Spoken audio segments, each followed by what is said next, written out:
पहले 2020 और अब 2024 सेम कहां। चाहते क्या है किसान? ये सरकार सिर्फ बात करती है क्या? हल निकाले, रफा दफा करे इन्हें। ऐसे कईयों सवाल हम सबके मन में कभी ना कभी तो आए ही होंगे। चलो फिर घुसकर देखते हैं आखिर चक्कर क्या है। उससे पहले मैं आपको सेकुलर प्रणाम करता हूँ, ताकि आप मुझे किसी धर्म, ग्रुप या किसी पार्टी का प्रवक्ता ना समझ लो। चलो शुरू करते हैं। गारंटीड एमएसपी सभी फसलों पे लागू करो। किसानों के कर्ज माफ करो। 60 उम्र से ज्यादा किसानों को पेंशन दो। स्वामीनाथन कमेटी की रिकमेंडेशन लागू करो। और 2020 के प्रोटेस्ट में जिस भी किसान पर केस फाइल हुए थे, खारिज करो। यह सभी मांगे किसान नेता द्वारा सरकार के सामने रखी गई है। दिल्ली चलो के नाम से यह आंदोलन 200 किसान संगठनों द्वारा चलाया जा रहा है। पूरे देश के किसान इस आंदोलन का हिस्सा है, ऐसा किसान नेता बता रहे हैं। चावल और गेहूं ही नहीं, सभी फसलों पे 50% से ज्यादा प्रॉफिट हमारा फिक्स हो, ऐसा सरकार सुनिश्चित करे।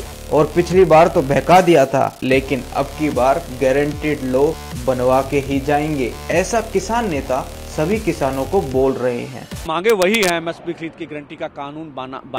डॉक्टर स्वामीनाथन कमीशन की रिपोर्ट के अनुसार फसलों के दाम दें। 60 साल का किसान हो जाता है तो उनको किसान और खेत मजदूर को 10,000 रुपया प्रति महीना पेंशन मिलनी चाहिए। यह सारी बातें तो हुई किसान पक्ष की। अब थोड़ा सरकार की तरफ चलें, आओ। गेहूं को 2275 रुपए प्रति क्विंटल इस साल खरीदा जाएगा, जो कि 2023 से 7% ज्यादा है।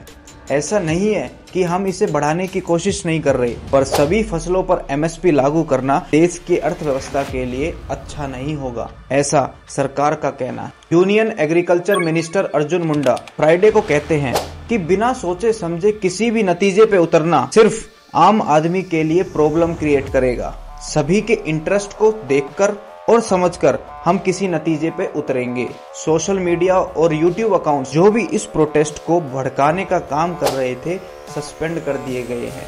पुलिसकर्मी उड़दंगियों को रोकने के लिए तक कर चुकी है, ऐसा सरकार सुनिश्चित कर रही है। सुब्रमण्यम स्वामी, अ सीनियर बीजेपी मिनिस्टर, सवाल उठाते हैं कि मोदी इनकी मांगे क्यों नहीं पूरी कर रहे। मेरे हिसाब से इनकी मांगे पूरी करना देश के लिए अच्छा होगा, और अगर ऐसा ये नहीं करते तो ज्यादा दिन खुश नहीं रह पाएंगे। वहीं मोदी जी फ्राइडे को अपने भाषण में कहते हैं कि सरकार किसानों के लिए स्कीम्स लेके आ रही है, जो कि मोदी की गारंटी है। ये तो हुई किसानों और सरकारों की आपस की बात। अब फैक्ट और सच को लेके इस कंट्रोवर्सी का करते हैं पोस्टमार्टम।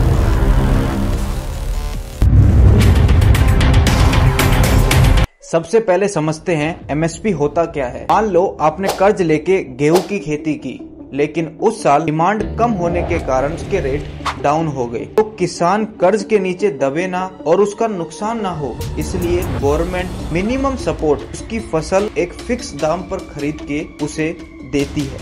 और फिलहाल ये कुछ फसलों पे ही लागू होती है, सभी पे नहीं। पर आज मांग ये है कि इस एमएसपी को सभी फसलों पे लागू करो। यहाँ तक तो ठीक है, पर कंट्रोवर्सी शुरू होती है जब किसान मांग करते हैं कि एमएसपी ऐसे डिसाइड हो कि हमारा 50% प्रॉफिट फिक्स हो जाए। इसमें दिक्कत यह है कि देश में 176 million population lower middle class है। 8 लाख वर्कर कपड़े सिलते हैं, कई लाख मोची, नाई और ऐसे लोग हैं इनकी इनकम 10 या 15 हजार से कम है। अगर कल सड़क पर आके ये बोले कि हमें भी एक मिनिमम सपोर्ट सैलरी वाला लॉ चाहिए ताकि हमारी एक फिक्स्ड सैलरी हो, तो देश के पैसों का क्या होगा और देश का क्या होगा हम समझ सकते हैं। तो मान लो सरकार मान भी गई, तो जो फसल इतनी महंगी सरकार खरीदेगी तो बेचेगी किसको? बड़ी कंपनियां तो इतनी महंगी फसल खरीदेगी नहीं, तो ये फसल जाएगी मार्केट में, क्योंकि गवर्नमेंट को अपना रेवेन्यू भी तो बैलेंस करना है। रिच सोसाइटी को तो कोई फर्क नहीं पड़ेगा, पर मिडिल क्लास जो कि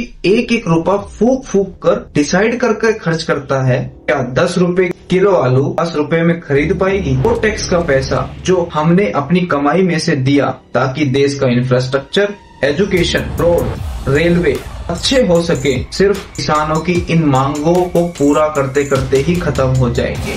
यही सारी बातें आजकल सोशल मीडिया पे ट्रेंड कर रही है। जिस सीजन में हम आलू टमाटर 10 से 20 रुपए में खरीद रहे हैं, एमएसपी लागू होने के बाद हम उसी सीजन का 50 रुपए 60 रुपए तब भी खरीदेंगे और विदाउट सीजन भी खरीदेंगे। क्या इस देश में किसानों का फायदा होने के बाद मिनिमम फैमिली जो 10 से 12 हजार रुपए महीना कमा रही है वो कहाँ पर जाएगी? आप एक बात ये बताइए। और एक हद तक यह सच भी है। आखिर जिस पैसे से गवर्नमेंट फसल खरीदेगी वो हमारे टैक्स के पैसे ही तो होंगे। एक सवाल और उठाया जाता है कि इस प्रोटेस्ट में जो किसान हैं ज्यादातर पंजाब के हैं, यानी सभी खालिस्तानी हैं। पर ध्यान से देखा जाए तो यह स्टेटमेंट सरासर गलत है। इस प्रोटेस्ट में ऐसे किसान भी हैं जो जेन्युइन तरीके से अपना हक मांगना चाहते हैं। लेकिन हाँ, हर आंदोलन में कुछ पॉपुलेशन ऐसी होती है जो उद्यम करती है, कुछ पॉपुलेशन ऐसी होती है जो इन लोगों का फायदा उठा के अपना काम निकालना चाहती है। बस